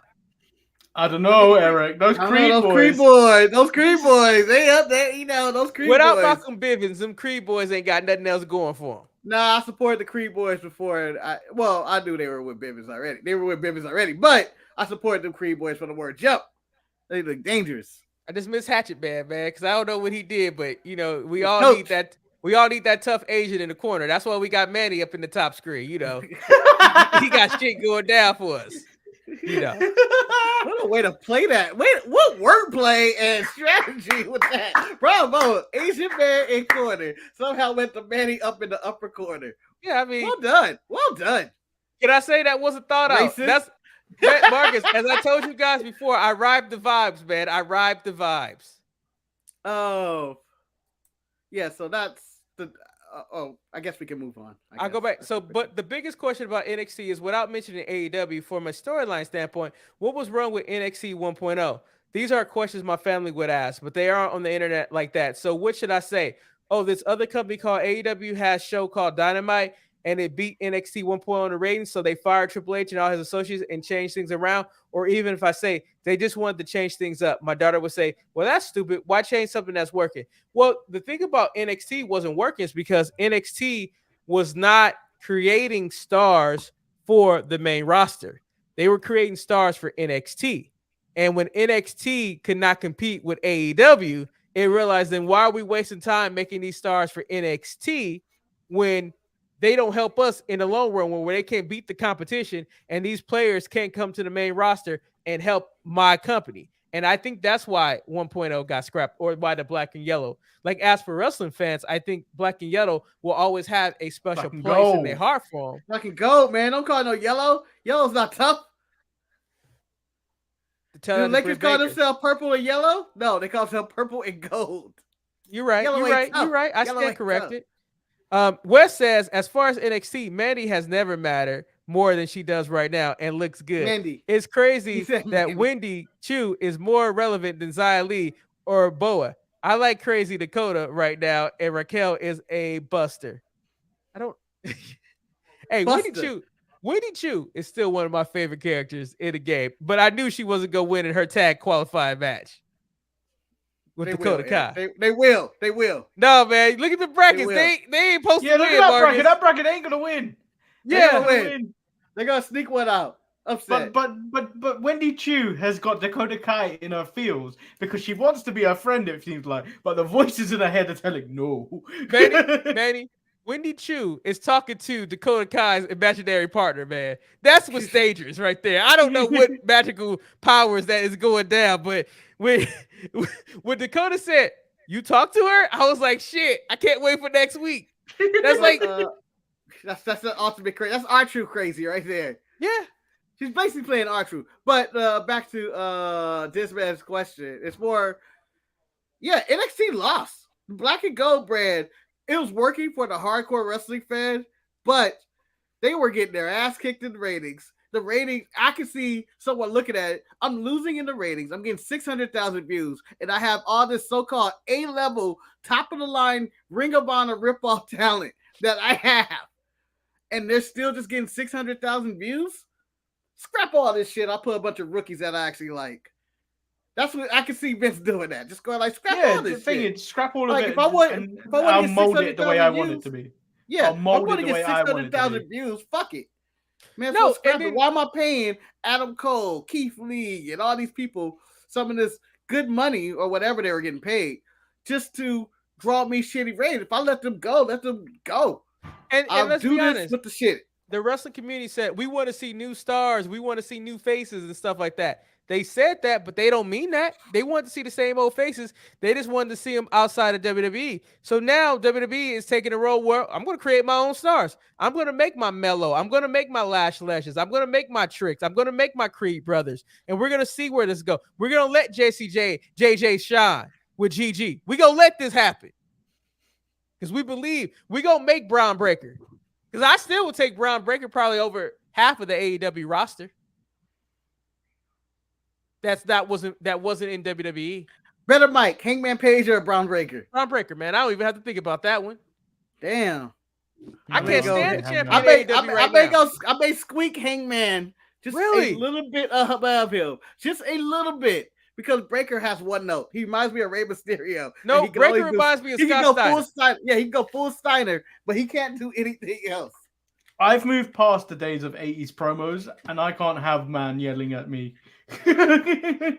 continuously. I just can't. Man, he's a modern man. I just can't do it. And when Fat Jackson did it on 2.0, in 2.0, on when he was mad about what Bryan Danielson said. I just couldn't do it. I was like, I'm checking out. Boop, boop. I can legitimately say 90% of my childhood was watching men yell at me on the screen about shit that don't make sense. Shit, and then realizing that your grandmother should have been a male wrestler because that's all she did was yell also. Mm-hmm. But I digress. Jesus Christ! Hallelujah! Jesus, Marcus, I'm gonna sweep the devil out. See, don't sweep the devil. I honestly want to sweep the devil on a t-shirt and sell that shit as grandmother's merchandise. Now, please don't think I'm bashing you guys for liking NXT, but if my family, WWE's target demo, is asking questions, a diehard like myself doesn't stand a chance. The question, I'll let you know that if your family is a diehard WWE family, they shouldn't watch NXT. There's no reason to. It's no reason to. I think NXT, in my opinion, is for the audience. To watch? I think it's for the audience that wants something new and you want to see the young up-and-coming stars. It's like kind of watching college basketball in a way. Yeah. Moving on, I really enjoyed you, Eric and Lord Manny's conversation on last Saturday's show. So much, I wish I could have been a part of it. But I would like to respond to something you guys talked about. You mentioned that fans complain that WWE doesn't make any more stars. Now, I have heard this as well. So you are right. Fans do say this. But after listening to some other podcasts and talking with some other fans, I think what those fans mean is WWE doesn't create any more potential faces of the company anymore. They do make stars, but they haven't produced anyone to the level of The Rock, Stone Cold, or John Cena. And the thing is, I've heard a bunch of people say that they don't want to create a star of that magnitude anymore. This leads into my next question.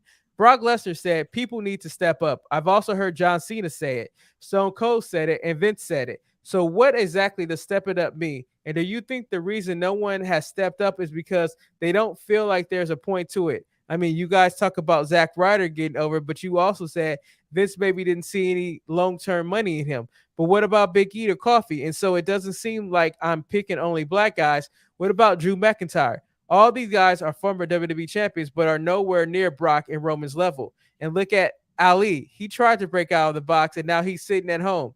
I guess what I'm really asking is, if they got you in a box and they don't believe in you anyway, is it even worth trying to get out the box?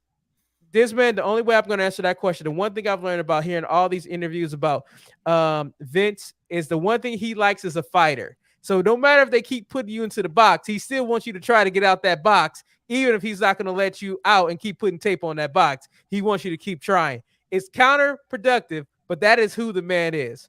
Marcus, how do you feel about that? I just feel the man is looking for, I don't know this man, and maybe I'll learn more about the man on the Pat McAfee podcast, because you can't learn anything here on this show about Vince McMahon personally. But I just feel like he's casting, like he said, he's making movies or TV shows. He's casting someone he says, you look like a champion. And when I put you on the Today Show or whatever show, I want them to know that this is my champion, and I don't want to be insecure about the champion I have out there. So that's what he's casting for. And then when people get pigeonholed to a box and when they say step up, they're like, step up, just take chances. Sometimes Vince may say, do something a certain way.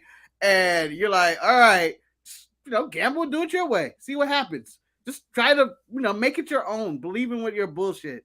Like, and a lot of these guys don't. If Vince, he's more than welcome. If he wants to explain his actions, he can make his first appearance on the longest running African-American podcast with a sprinkle of Asian, and reach out to Lord Manny Hayes and let him know that you want to build a podcast, and we'll be happy to interview Vince McMahon. Why is it specifically me? Why you? Because Manny is very good at booking everything. It's because I'm organized. Yeah, and because you're too lazy. Yes. Yeah, see, someone has to and we all know what I do. Step up. Step up. Okay? Because you know what? I'm happy being inside my box. I'm not breaking out. I'll take my 1.2 a cent of Cesaro contract. I'll do that. Finally, do you think things would be different if there was better communication with the talent? I've heard on the New Day podcast that creative thought that the old Big E Langston was born. But the thing was, he had no idea. In fact, he probably wouldn't have any idea if he didn't have a friend on the inside. So do you think that it's wise to just ignore the talent and let them be wrong? Or should there be some form of communication and at least give them a chance to improve? How can you punish someone for messing up if you don't tell them that they're messing up? Anyway, Sharpies, I'm going to go, but you guys take care. Remember, continuous improvement is better than delayed perfection. Later, guys. Signed the Disman. Disman, I'll let you know. Is he asking for performance reviews? I don't know. I just want to point out that my job doesn't really do the best communication either. And they kind of expect you to figure stuff out, but they want to reprimand you for stuff. Marcus, also want to second that in the employment I am in. That, you know, communication and telling people they fucking up can be done a lot better. As being a member of management on my job, I'm also agreeing that we can do better as well. I just want to point out that the one thing I learned about management is that they have a bunch of meeting about how to fix problems, and nothing ever seems to come out those meetings except for more meetings. That's all I see with the meetings in management. It's just too much red tape. To fix one thing, you need to talk to this person to get this thing done, and everything to fix it. It's just like it's impossible. It's like politics. It's like politics. Or like, all I want to do is fix my fucking street. All I want you to do is get the pothole out my fucking street. It's gonna take like 2 years to get one pothole because all of this bureaucracy or this fucking paperwork. My favorite thing is that we have employee A who keeps messing up. Employee keeps doing the wrong thing, but instead of bringing employee A in to speak with them directly, we're gonna have team meetings where we give examples where employee A keeps messing up, but we make it more general so it seems like it's everybody that's messing up, and employee A is still not getting the clue that they're talking about them. Yeah, we are done with this. Like it's the problem with life itself. At the end of the day, you know what? Communication would be better if everybody in the world could communicate better. Like, it's seriously, we wouldn't be on the verge of World War III if the Ukraine and Russia can just get whatever beef that's going on. Marcus, I think that's a subject we can't really touch upon. But Marcus, let me tell you, I don't think you understand what the beef is, Marcus, because you might not pay attention. The beef is Putin wants the old Soviet Union back, and he wants it by any means necessary. Yeah, I know. I understand that. But if somebody can tell him no. So the problem is to be like, Putin, we don't really need to be honest. The world when the Ukraine government signed away their rights to have nuclear weapons, that's when they gave up their right to be conquered. They were waiting for this day. Damn you, America. You should go help out Ukraine. But then you start a bigger war. It's very complicated. There's a video I saw right before the show. It was the raising of the Undisputed Championship between John Cena and Randy Orton, where they had all the former champions in the ring, and they had John Cena as the Ukraine and Randy Orton as Russia, and they had them staring at each other, and they just start fighting, and then they had all these other countries trying to pull them apart as it's going on, but then the other countries start fighting each other because they're like, "Why are you picking sides?" One of those guys was CM Punk was China. I would also want to point out that Ukraine is not fighting; they are just defending themselves. No, I understand. Badass president. I understand what's going on. Joe ain't hopping in the jet. Joe ain't gonna hop in the jet. But I'm just saying, the world would be a better place if more countries communicated together so we can all get a common goal and get what we want. But everybody wants different things due to religion, belief, political stance, money, bitches, whatever. Marcus, Manny's about to do something responsible. Manny, go ahead and be responsible. Be the responsible one here. The most important thing is we need to take a moment to realize that innocent people are going to be affected in here, like innocent Russians. Yeah. Protesting against their own leader. Not to create a war with Ukraine, which he's going ahead with, and then obviously the innocent people in Ukraine. I saw a video of a father sending his family away to the safer zone, which was one of the saddest things I've watched this week, and the fact that could actually expand and then it turned into a world war. That's fucking scary because we're playing with forces that weren't even around in 1940 when the Second World War was. We've got nuclear weapons now. Yeah. And that can wipe out everything. I just want people to everybody to get together and say, let's just chill the fuck out, guys. Yeah. But you can't chill the fuck out. I know you want the Soviet Union back, but come on, man. But you really want to blow up the world for this? Egotistical people in charge that want what they can't have, and that's the problem. That's like domination. It's insane. It's insane. Yeah, you know. But here's where I stand on this, just to bring all this back to the show. Shout out to Last Legend, who's getting a lot of love in the Lumber Chat. I mean, in a week in which Nikita Lyons pinned somebody with her ass and her face, and it shook the internet, we should be happy and thankful for all the wrestling we have as an escape, as just a good show. Like everybody's putting their best foot forward. And I believe even in WWE, where you may get a 24/7 segment with Dana Brooke and Reggie, it's still their best foot forward because I enjoyed every single thing this week. It was good escapism for all the bullshit that's going on in the real world. I'm done. Oh, is Reggie still in friend zone or has he hit it yet? He's back in. He went back in when he gave her the title. Back down. Yeah. That's stupid. Yeah, he laid back down. He's back in the friend zone. What? That doesn't make sense. We should end the show with this way. What Levi says, that's true, Manny. Life is precious. We just got through a pandemic just for an even power grab, and that is correct, man. It's a sad day. I was hoping that in my lifetime that I would not see another war, and it looks like we're on the brink of seeing it. You got two, huh? You got two in your lifetime, right? I'll say in my current lifetime, Marcus. You got Cold War. My life has reset it. On August 26th at 1:30 p.m. My life reset. Oh God. So yeah, dramatic. But apparently that wasn't good enough. So anyway, I was WrestleMania at the beginning of this show, but I'm now Eric again. By the way, ladies and gentlemen, fantastic show on all parts. And again, SmackDown got me hyped. I was thinking, shit, how much would it cost to just go to Texas, come back to watch this WrestleMania show? Because WrestleMania is, and it may not seem that way, it's kind of stacked. And it's more guest star matches than actual wrestling matches. The Johnny Knoxville Sami Zayn match that may happen has me more hyped than any match because Johnny's taking the Shane spot. He's going to fall off something high. My question for you, Marcus, and we're being threatened with a good time, Marcus, and it's very close to each other. We got Double or Nothing or Money in the Bank. Oh, I'm doing both. I'm doing both. Wow.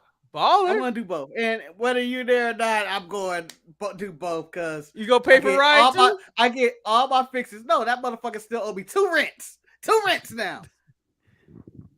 Not one, but two. So when I get my rents from Ryan, I will gamble it, watch wrestling, gamble it, watch wrestling again, and that's the story of what's coming up. And I feel like Double or Nothing is coming pretty fast considering it's in May. Yeah, considering Revolution took like 2 years for the last pay-per-view. May 25th, May 27th, and May 29th for the actual show on Sunday. Like Full Gear was in November, right? And tickets go on sale next Friday on March 4th for Double or Nothing. Yeah, I think that's good. They don't have a card for Double or Nothing, but I think they're gonna have a really good show. Basanel? I don't know what that means. What's Basanel? I'm sure it's a good spot in Vegas.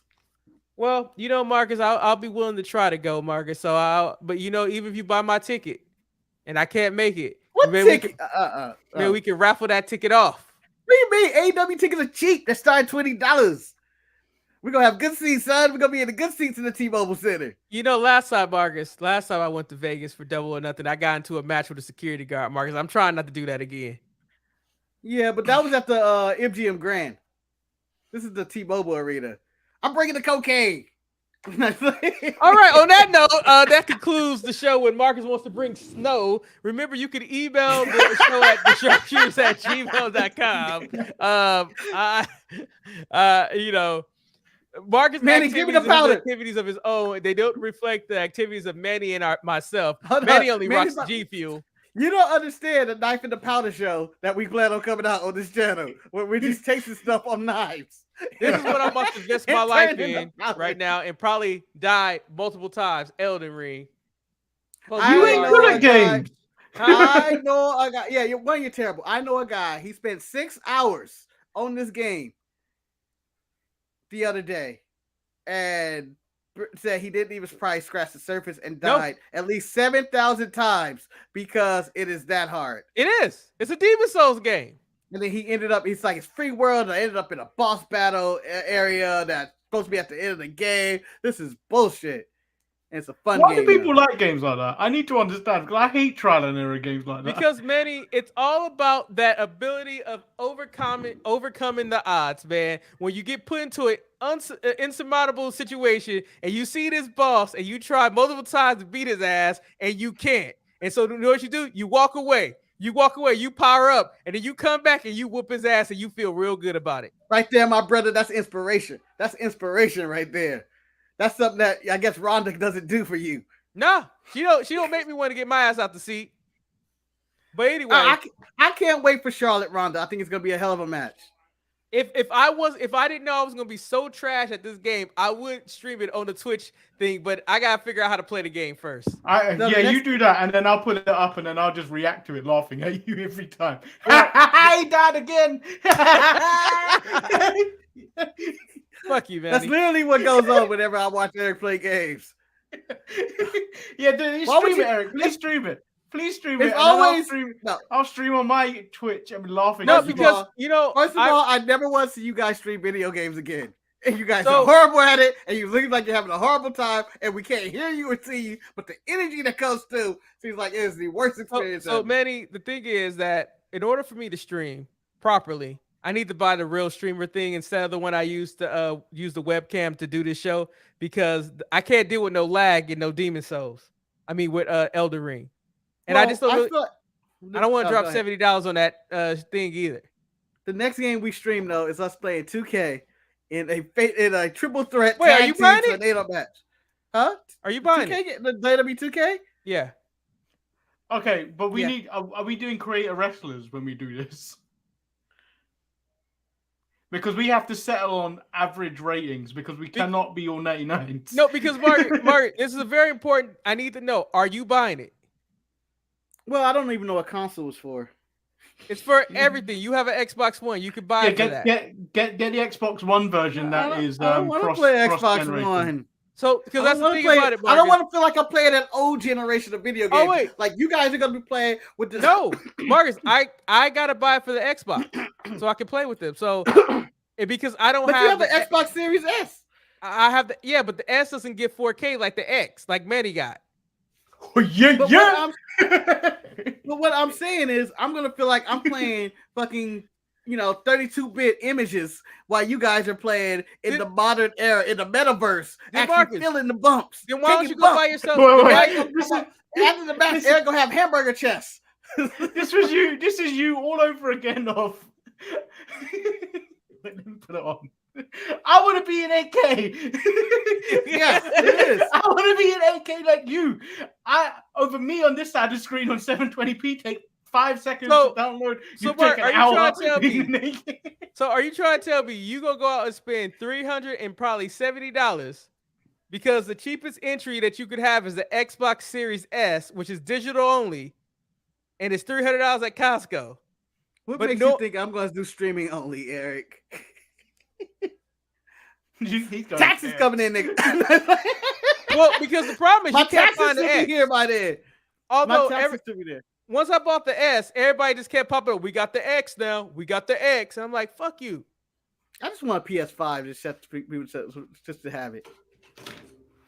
Have it collect dust. This lying around on my desk, which came in my Series X. What is that? It's a do not disturb sign? Yeah, it's an instruction guide on how to use your Series X. I almost regret not getting the X, but I also understand the situation I'm in. But this is probably a conversation we can have. Hold on, Wes is saying rent the game from the library and all that. I am not going to the Michelle Obama library for the first time to rent video games. I will get a book if I ever do it. I would not read that book, nor would I probably return that book. Levi, do not feel bad. The Switch is a great console, and Pokemon Legends of Arceus is a great game. It's so much fun. You don't even sound like you're being truthful. Because I believe I'll get my OLED. Yeah, so before I go to, just log off randomly so I can go to work, and you guys stay up for another. No, we're not going to talk about this because I need to go lay down. Or Gremlins 2 to talk about Gremlins 2 or some shit. We're not going to talk about that. Movie for the 80s. I've lost my thought.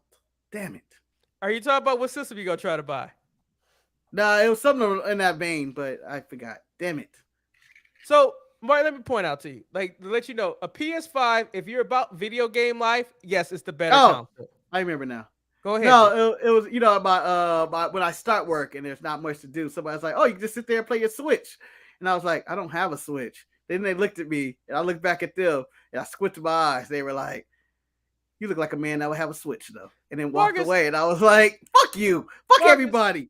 The fact that you don't have a Switch and that you haven't played what people argue is the best game ever created, Breath of the Wild, is the most disappointing. I might even loan you my Switch Lite so you can play that game. I won't play it, man. I don't have a Switch. Well, Manny, we know your position about the Switch because A, you wouldn't let me buy you a Switch. B, you're like, I'm not wasting money. Buy it? I was gonna give Manny a Switch for all his hard work, and so I could have somebody to play with. Dang. Realistically, it was a gift for you because you wanted someone to play with. Don't worry about what it was. Well, man, Wes said he had a Switch. He refused to play any Zelda game. But that might not. You like sports games. Zelda's amazing. Yeah, and that's Marcus, and that's what sold me on this game. They said Elden Ring is just like a harder version of what the open world Breath of the Wild. I don't want that. Oh. Hi guys from the UK. Did you watch GCW pay-per-view last night? Heartbreak, X-Pac returned again. Definitely you should see. I did not watch GCW. Did you guys watch Game Changer Wrestling? No. It's I find it difficult to watch the stuff we watch sometimes. So it's a lot more difficult to just watch other wrestling. Like right now, I'm editing February's best of, and I'm not enjoying re-listening to myself that much. That's why I never listen to anything. You don't watch the best of her? No. But I encourage everybody else to watch it. I put a lot of effort into that. Manny, you put a lot of effort into a lot of things I don't watch. I don't have enough time, man. Work has fucked me over, man. They make me want to work.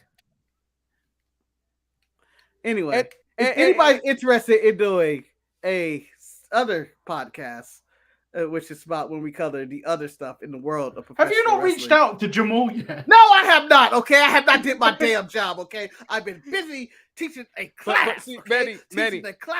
Manny, let me tell you what this is. What Marcus is doing. This is Marcus showing effort that he's trying to work by making an announcement, trying to find people on the show that he know no one makes it to, just so he can say, I'm trying, but he's really not trying. When you can easily just pull out your phone right now. Hey, Jamal, you want to do? You want to do something? I mean, what's the progress on Smack to the Future? I ain't heard shit from Marcus. And this is the first time I talked to Marcus. This is me. This was Eric's show. No, it was your show that I said, oh, it would be a fun thing to do. And you said, oh, yeah, I'll figure this out. Well, you don't ever have time to record a show. And I don't know my schedule because my schedule's different. And we're on opposite time lengths. I'm working all day. You are at home at night. I'm at work at night and stuff. So it's no time that syncs up other than the weekends, which is like a Sunday or something. We just need to set aside time. I would like me to and take Ross a break. do for Raw is Retro, and then just record. Yeah, we don't do them every week. We record them all in bulk. It's just I have a problem with the March ones because Ross started talking about Stone Cold Steve Austin potentially returning, and that hasn't happened yet. So I may need to edit that out. Is there anyone ready to the Scorpion Deathlock would be the only black podcast that caters to AEW? Marks can do that with you. I am down with that. I am down to do Scorpion Deathlock. If you want to do Scorpion Deathlock, Levi, we can do Scorpion Deathlock. I am 100% down to do Scorpion Deathlock podcast. And that concludes the show. Manny, drop the bomb because we can sit here and talk about video games all day long, but Marcus got to go to work. It feels inappropriate to drop the bomb. It does. Yeah, why are you dropping bombs now? It does. Peace. You know what I miss? I wish we still had that sign for eCams. Yeah, let's not drop the bomb. I feel like I should resubscribe to eCams again just so I can rip the since we need to spread more happiness in the world. I mean, we could just end it with the sharpshooters wrestling podcast.